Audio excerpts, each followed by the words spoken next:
quero pedir perdão à minha família pelo que eu vou fazer. Como eu falei pra você, mano, pra mim não dá mais.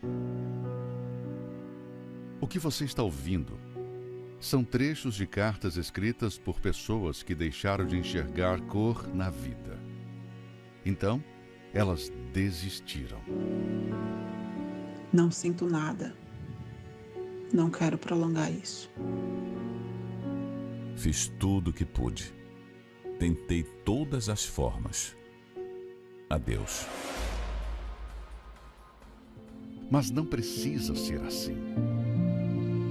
Você tem a oportunidade de mudar essa situação. E em vez de escrever uma carta de despedida, escreva uma nova história. Eu tentei várias vezes o suicídio. Tudo começou na minha infância. Eu tinha muita depressão. Tudo que eu queria era tirar a minha própria vida. Por quê? Porque meu pai, naquela época, era um pai muito agressivo. Era um pai que ele chegava de madrugadas, ele batia muito nos filhos. E isso me trouxe traumas, mágoa, ódio. Eu tinha muito ódio. Eu me lembro que várias vezes eu entrava no banheiro e ficava tentando tirar a minha vida. Eu vi o sofrimento da minha mãe ali, né? Minha mãe sofria demais. Resolvi fugir de casa. Acabei engravidando, muito nova, né? Eu engravidei. E fiquei com muito medo de voltar para casa, porque eu sabia, eu sabia que ele não ia compreender aquela situação. E assim, só que quando eu voltei para casa e eu fui contar que eu estava grávida, ele conversou comigo e eu não esperava aquilo. Ele sentou para conversar comigo e me apoiou. Mas mesmo ele dizendo que me apoiava, me acompanhou na minha gravidez toda, eu sentia muita mágoa do meu pai. Quando eu cheguei na minha vida adulta, as mágoas continuaram. A vontade, né, de se matar continuaram. Era uma depressão tão grande, que eu era muito triste. Eu me lembro que eu tinha muito medo de ficar em casa, porque todas as vezes que eu ficava sozinha em casa, eu ouvia vozes, era vultos. Eu sentia, eram sensações estranhas. Eu via coisas entrando embaixo da minha cama, sentia assim, cheiro, sabe, de vela tão forte. Quando eu tentava fechar os olhos, eu tinha tanto medo que cobria a minha cabeça, tentava assim fechar os olhos. E eu comecei a ouvir vozes do inferno, gritaria, pessoas gritando de dores. E eu, será que isso é coisa da minha cabeça? Será que é barulho lá fora? E eu contava para eles no dia seguinte, eles ficavam rindo de mim, eles não acreditavam. Eles achavam que era frescura. Eu me casei, tive meus outros filhos e a depressão continuava.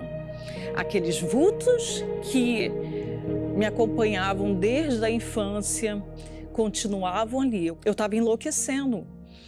E ficava assim, escolhendo. Eu falava assim, não, eu não vou me jogar na frente do carro, porque aí, né, eu posso sobreviver, mas eu vou me jogar na frente do ônibus ou de um caminhão, que aí não tem chance.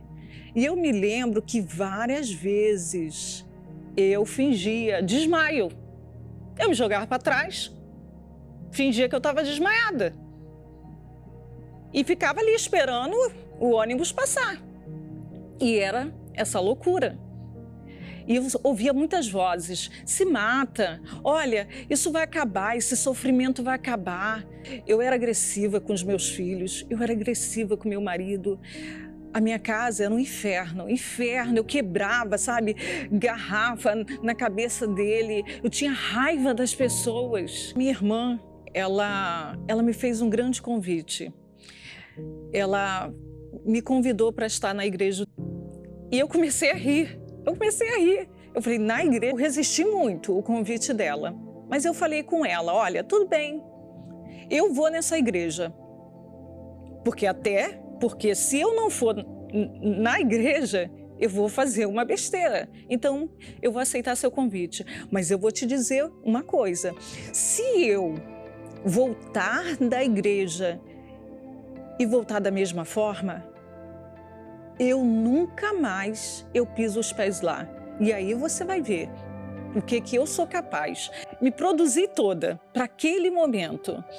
E peguei as crianças, coloquei no carrinho e fui. E quando eu abri a porta, olha, é muito forte.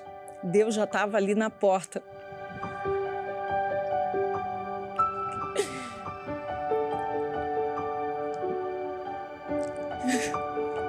Me aguardando. Quando eu entrei por aquela porta, a porta que eu rejeitei por tantos anos, a porta que eu perseguia, foi a que me ajudou. Deus me tirou aquele peso, aquele fardo pesado, e eu chorei do começo ao fim, pedindo perdão. Eu só sabia pedir perdão. No final da reunião, eu fui até o pastor e eu falei: pastor, eu não quero mais voltar a ser o que era antes.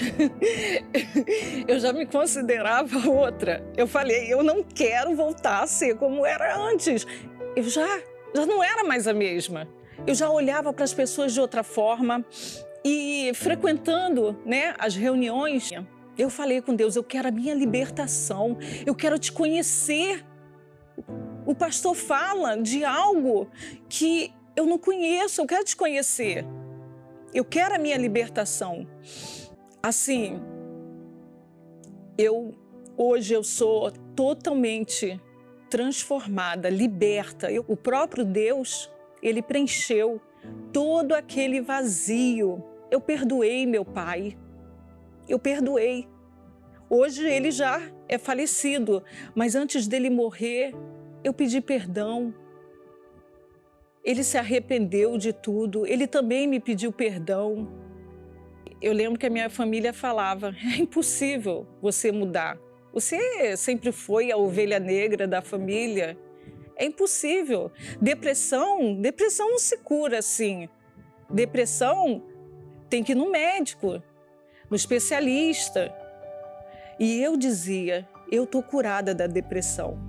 Hoje a minha família me vê e comenta com todo mundo a minha transformação. Uma pessoa que não dormia, que era atormentada, uma pessoa que tentou o suicídio várias vezes. Hoje eu posso dizer que eu estou curada da depressão. E o Deus que eu sirvo é o Deus do impossível, é o Deus que pode curar sim a depressão. Eu não precisei tomar remédio, eu não precisei. Eu só precisei sim me entregar de fato e de verdade para esse Deus que me libertou. Eu não sou uma pessoa mais triste, eu não tenho mais medo de ficar em casa. Hoje eu fico em casa tranquilamente. Hoje eu estou aqui transformada e liberta.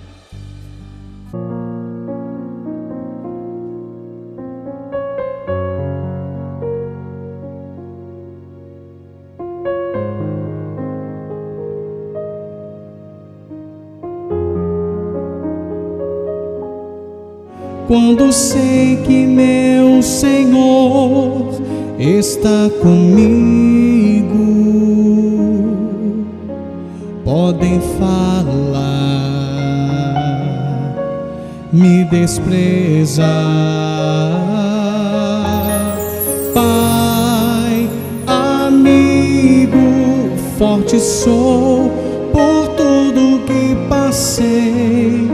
Deus presente, solidão não mais existe em mim. Sei que amado sou, teu filho sou, contigo estou até o fim.